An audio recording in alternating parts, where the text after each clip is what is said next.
Welcome to today's video, guys. What's going on? My name's Ivan. So the new iPad Pro M4. Are we getting this or what? What's happening? What are you guys doing? I have two major things. One good, one not so good. Let me give you my thoughts on it because it's not for everybody. These guys announced a tandem OLED display. It's like twice as bright as most other tablets, which is ridiculous. The M4 chip, and they made it super thin. Now, me personally, my biggest selling point wouldn't be a thinner iPad. It would be a longer battery. So the tandem OLED is cool, right? That's fine. iPad screens have been really good for a really long time, but I'm sure that the OLED actually improves the battery life of the new thinner iPad, which is cool. That's fine. They also removed one of the cameras, which people are like, oh, it's fine, I never used it, this and that. But you know what? Still, it's a feature that we had before that now we don't have. All right, whatever, man. That's fine. It is what it is. We also got the new Magic Keyboard, second version of it. It's got a function row. It's got a bigger trackpad. It's made of aluminum, and a nice little feature that's not advertised. And now it pass-through charges at 60 watts versus the old one at 20 watts. So let's say you're coming from the M1 like I am.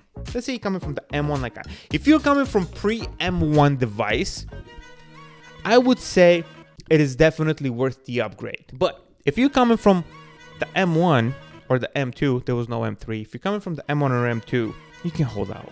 The M1 iPad is not going to be able to do anything different than the M4 iPad as of right now, right? So they have promised features. They came out with like, hey, so eventually you're going to have this pro camera app with pro features that you're going to be able to sync like 4 iPhones shooting at once, and you're going to be able to control them all from the iPad. And the new Final Cut Pro version for the iPad's coming out, all that in new features, right?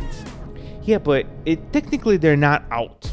None of these features are out. None of these things are out. So before you buy for certain features, remember this may not come out for another like 6-7 months. Just saying. Make sure you're buying something for the things that it already does, right? And not for promises, because lately there's been a lot of companies that are like, hey, we promised you these features. We never really got around to it though. Oh, sorry about that. Thanks for the money. Yeah, thank you. Thank you for your $1,200. Yeah, no. If I buy the iPad Pro M4, where is my Pro Camera app, yo? Not here yet? Guess what? Money ain't here yet either then. I'm just saying, if they're promising us stuff that's coming up, tell you what, I'll give you this money when the stuff comes up. So the first thing that I want to talk about is the Magic Keyboard. They added function key row. That's awesome. I'm not gonna lie. It should have been there to begin with. So 2, the way the iPad sits with the new Magic Keyboard, it allows for the trackpad to be quite a bit bigger. That's actually a nice addition. I've never really had a problem with the trackpad on the iPad. I'm not gonna lie.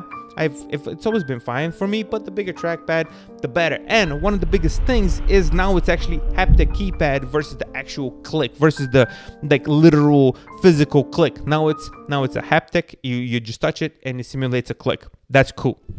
I dig that. But the one thing that Apple did not do is give us a fast charging brick with the actual iPad. They gave us a 20-watt brick. They could have given us a better brick, but why would they? Because you know what? Apple does stuff like that. They give us, you buy the more expensive iPad, they'll give you a nice black looking cord with a white brick.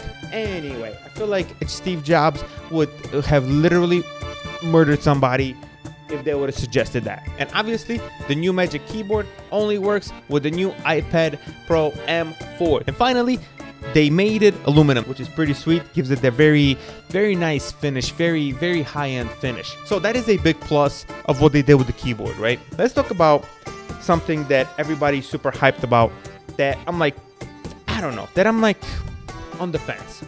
And it is the feature that they showed about Final Cut and having their actual Pro app, Final Cut Pro app, with, or a Final Cut like Pro Camera app that syncs into the new version of Final Cut for the iPad, which is the second version. And you're gonna be able to connect like 4 or 5 iPhones at the same time and be able to control all of them with the iPad. And everybody's like, oh my god, that is so cool, because I can literally control a whole scene with just this iPad right here and nothing but phones, right? Actually, the Pro Camera app is cool. I dig that. But if you're running a professional operation and you come around with 4 or 5 iPhones and an iPad, I'm sorry, what? Like, nah, I don't think so. I feel like, you know, I get that they're trying to show off with that. I get that. But for the actual user, somebody like me who edits on their iPad, wouldn't you give me an actual version of Final Cut Pro on the iPad? Wouldn't it be a much more pro move? But like, listen, you guys get Final Cut Pro, the whole thing on the iPad. That's it. The Mac version and the iPad version, both identical now. Now that would have been a baller move. That would be absolutely something to brag about. Do you know why I switched to DaVinci Resolve? Because DaVinci actually gave us the full program on the iPad, and it works just the same on the Mac. If you've ever used Final Cut Pro for the iPad, it's a little basic. It's like iMovie on crack. Like, I want to help you guys make the right decision when it comes to upgrading, when it comes to spending your money, because these devices are not cheap, and for the money that you're going to spend on one of these, it's going to do the same thing. It is going to do borderline the exact same thing that you're already doing. You can buy another piece of tech that you can add to your workflow that will make a much bigger difference than something like this. All right, guys. So that's all I have for today. Peace.